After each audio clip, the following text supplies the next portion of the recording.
Et bonjour à toutes et à tous et bienvenue dans ce nouvel épisode. Aujourd'hui j'ai une super nouvelle pour vous, j'ai enfin lancé ma boutique en ligne sur lachaîneaero.fr. Vous y trouverez des vêtements et accessoires exclusifs sur le thème de l'aéronautique. Je vous ai concocté des t-shirts, mugs, sweats, brodés et une collection que j'ai démarrée sur le thème du Concorde. Cette boutique a pour but de soutenir la chaîne et de lui permettre de se développer en proposant du nouveau contenu. Alors n'hésitez pas à visiter le site www.lachaîneaero.fr. Aujourd'hui, un programme très spécial pour vous. On commence avec un gros coup de pression de Donald Trump sur Boeing. Le président américain a lancé un ultimatum à la firme menaçant de se tourner vers d'autres fabricants pour la conception du nouveau modèle d'Air Force One. Des retards incessants qui énervent la Maison Blanche. Et ce n'est pas tout. Pendant ce temps, Textron Aviation a annoncé que son Beechcraft T6 Texan 2 allait moderniser la formation des pilotes pour la force aérienne japonaise. Et pour finir, un incident pas banal. En plein vol, des chasseurs italiens escortent un vol d'American Airlines après une alerte à la bombe, ça chauffe dans les airs. Je vous souhaite un excellent épisode.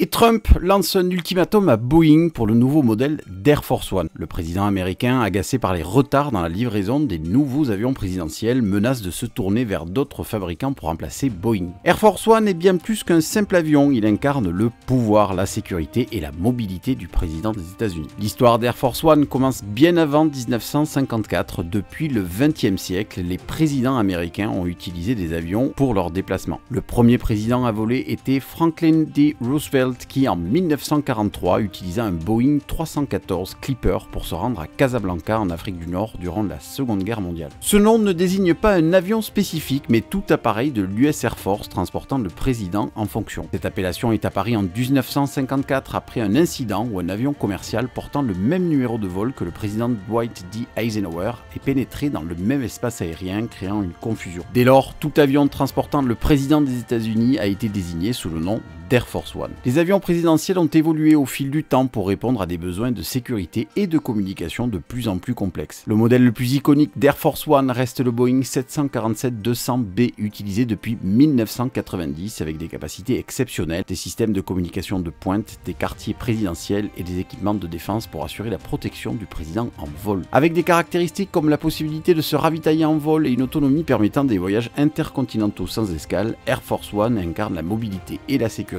maximale pour le président partout où il se trouve dans le monde. Ce modèle, qui sera bientôt remplacé par des versions modernisées basées sur le Boeing 747-8, est un véritable palais volant capable de résister à une attaque nucléaire. Donald Trump, frustré par les délais de livraison des nouvelles unités d'Air Force One, semble se désintéresser de Boeing, l'entreprise responsable de la fabrication de l'avion présidentiel. Alors qu'il voyageait à bord de l'un des modèles actuels âgé de 35 ans, le président a exprimé son mécontentement face au retard concernant la construction et la livraison de 2 nouvelles unités prévues. Ce contrat avait été signé lors de son premier mandat où Boeing avait accepté de fournir 2 avions modernisés basés sur le modèle Boeing 747-8. Mais face au retard persistant, Trump commence à envisager d'autres options. Non, je ne suis pas satisfait de Boeing, cela prend trop de temps. Vous savez, Air Force One, nous avons attribué ce contrat il y a longtemps, nous pourrions acheter un avion ou obtenir un avion ou quelque chose comme ça, a-t-il confié à la presse. Bien qu'il n'envisage pas de se tourner vers un concurrent direct comme Airbus, Trump a indiqué qu'il pourrait acheter un avion d'occasion, qu'il soit fourni par Boeing ou une autre entreprise, mais exclut totalement Airbus. Non, je ne choisirai pas Airbus plutôt que Boeing, mais je pourrais acheter un avion d'occasion, Boeing ou un autre fournisseur, sauf Airbus, et le modifier, a-t-il précisé. Ces déclarations font suite à une visite de Trump à bord d'un Boeing 747-8 de la famille royale du Qatar, âgé de 13 ans, alors qu'il était stationné à Palm Beach. Lors de son premier mandat, Trump avait poussé Boeing à renégocier le contrat, estimant que l'accord initial était trop coûteux. Cette renégociation a conduit à une perte de plusieurs milliards de dollars pour Boeing, qui a conclu en 2024 sa pire année depuis 2020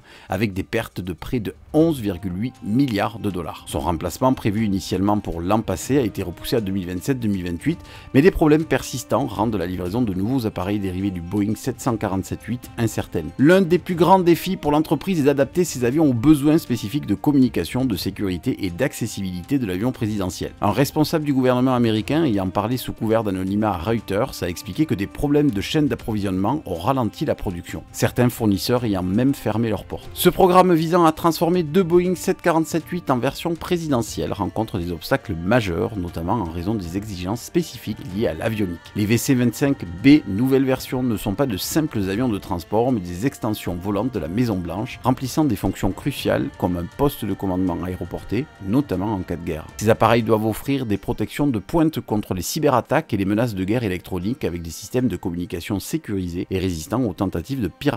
Le défi principal pour Boeing réside dans la mise en place d'une protection efficace contre les hackers, notamment dans un contexte où les menaces évoluent rapidement et où la connectivité des présidents, comme celle de Donald Trump, rend ces équipements encore plus vulnérables. Les retards dans la mise au point de ces avions stratégiques seraient donc principalement dus aux difficultés rencontrées pour intégrer ces systèmes de sécurité sophistiqués, anticipant les menaces à venir. De plus, les évolutions des exigences ont compliqué le projet, notamment la suppression d'une fonctionnalité clé. Trump a en effet annulé la demande initiale d'un ravitaillement en vol pour le nouveau modèle VC-25B, une caractéristique que possédaient déjà les modèles VC-25A actuels conçus pendant la guerre froide. Restons prudents car vous vous en doutez, mais ce projet est top secret et très peu d'informations filtrent. Le projet a pris du retard, ça c'est sûr, mais les autorités affirment qu'une livraison est toujours attendue entre 2027 et 2029, bien que certaines sources suggèrent que Trump pourrait terminer son mandat en utilisant les anciens VC-25A actuels. Enfin, pour la petite histoire, Trump, lors de son premier mandat, voulait changer la livrée de peinture pour une livrée plus moderne en optant pour des couleurs représentant davantage le drapeau américain, du rouge, du blanc et du bleu foncé. Il avait d'ailleurs une maquette de ce futur Air Force One avec ses couleurs posées sur la table basse de son bureau ovale. Son projet incluait une bande rouge au centre de l'avion ainsi qu'une teinte de bleu foncé sur la partie inférieure, un clin d'œil direct aux couleurs nationales des États-Unis. Mais lorsque Biden avait succédé à Trump, il avait opté pour le bleu clair et blanc, des couleurs classiques instaurées par John Kennedy il y a plus de 6 décennies, indiquant que la livrée imaginée par Trump était abandonnée. En 2025, Trump est de retour à la Maison Blanche, alors nous ne sommes pas à l'abri que la livrée imaginée par Trump refasse surface dans les cartons.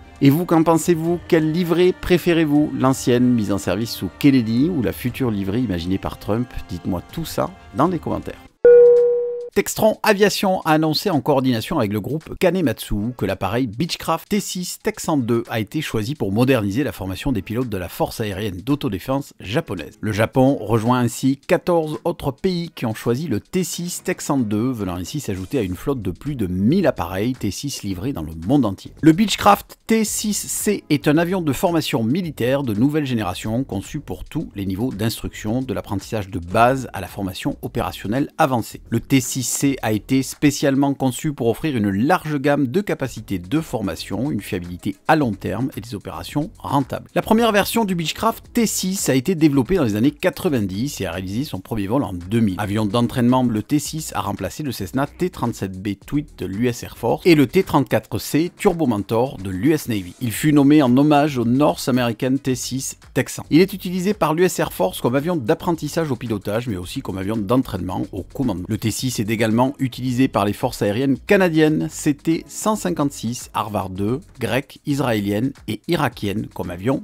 d'entraînement. On retrouve la version T6C au service des forces aériennes tunisiennes, marocaines, néo-zélandaises et mexicaines. Pour la petite histoire, le T6 est une version modifiée du Pilatus PC-9 pour participer au concours JPATS, Joint Primary Aircraft Training System des États-Unis, visant à fournir un nouvel avion de formation intermédiaire après l'annulation du programme du Fairchild T-46. Le Pilatus PC-9 a été choisi pour le concours, principalement grâce à sa réduction des coûts de conception, de fabrication et de maintenance. Cependant, les modifications supplémentaires et les désaccords entre l'Air Force et la Navy ont entraîné des retards, une augmentation des coûts et un gain de poids de 22% par rapport au modèle original. Long de 10,16 mètres, le T6C dispose d'une envergure de 10,2 mètres. Il est équipé d'un turbopropulseur Pratt & Whitney PT6A68A d'une puissance monstrueuse de 1200 chevaux, lui permettant d'atteindre Mach 0,67, soit 318 nœuds ou 585 km/h. Le T6C pèse à vide 2336 kg et peut décoller avec une masse maximale de 3100 kg. Cet appareil peut parcourir 1637 km au maximum, mais il peut être équipé de 2 réservoirs d'appoint lui permettant de parcourir 2559 km. Conçu spécialement pour une large gamme de capacités, le modèle T6C prépare les pilotes aux missions du monde réel. Aussi, son poste de pilotage dispose de 3 écrans multifonctions à piloter par 2 ordinateurs avioniques, de systèmes d'affichage de vol primaire, de navigation, d'indication du moteur et d'alerte de l'équipage, des fonctions de mission programmables telles que les affichages de situations tactiques, l'affichage tête haute 1000 modèle STD 1787 avec capacité d'affichage sélectionnable pour reproduire le système du F-16 ou du F-18. Enfin,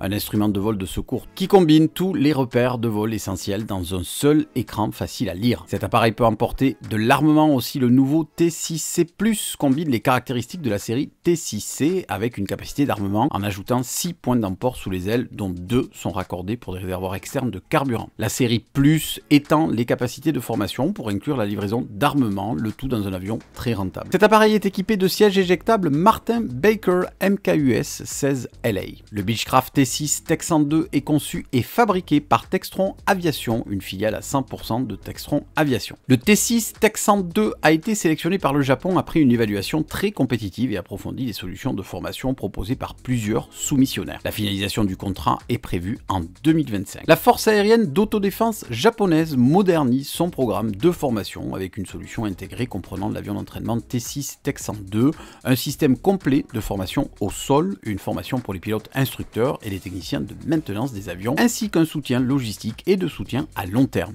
Le Beechcraft T6 Texan 2 remplacera donc l'avion Fuji Subaru T7 qui a été l'avion d'entraînement de base de la force aérienne d'autodéfense japonaise pendant de nombreuses années.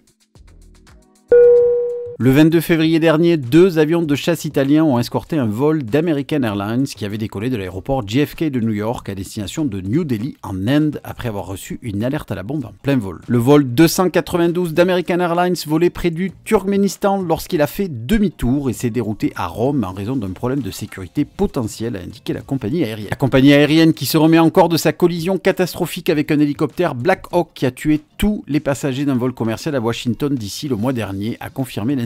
L'avion a décollé vers 20h30 samedi et se trouvait au-dessus de la mer Caspienne lorsque la compagnie aérienne a prévenu l'équipage d'une alerte à la bombe, ont indiqué des sources. Des images diffusées par l'armée italienne montrent le gros jet entre 2 avions de chasse juste avant que les avions n'atterrissent à l'aéroport Leonardo da Vinci de Rome. L'avion a été immobilisé en raison d'une alerte à la bombe reçue par courrier électronique, a rapporté ABC News. Cette alerte s'est avérée plus tard non crédible, a indiqué la compagnie aérienne. Un haut responsable a déclaré aux médias que les autorités indiennes avaient demandé à ce que l'avion soit vérifié avant d'atterrir à New Delhi. Francesco Garibaldi, porte-parole de l'aéroport, n'a pas donné la raison exacte du déroutement, mais a déclaré que des contrôles de sécurité seraient effectués dès que tous les passagers et l'équipage seraient descendus de l'avion. Tous les passagers ont finalement été évacués de l'avion et retenus à l'intérieur de la porte d'embarquement avant d'être à nouveau contrôlés par la sécurité, rapporte View from the Wing. Les bagages à bord de l'avion ont été retirés de l'appareil et déposés sur le tarmac pour être inspectés pendant que les passagers attendaient dans un secteur bouclé. American Airlines a déclaré: la sécurité et la sûreté sont nos principales priorités et nous remercions nos clients pour leur compréhension. Les forces de l'ordre italiennes ont inspecté l'avion et l'ont autorisé à repartir, a indiqué American Airlines. Les passagers resteront sur place pour que l'équipage puisse se reposer avant de repartir pour New Delhi le lundi d'après. L'avion est bel et bien reparti en direction de New Delhi et tous les passagers sont arrivés à bon port. Si vous avez aimé le contenu, lâchez un pouce bleu et si vous ne voulez rien rater, abonnez-vous et mettez un coup de cloche. Je vous dis à la semaine prochaine sur votre chaîne Aéro.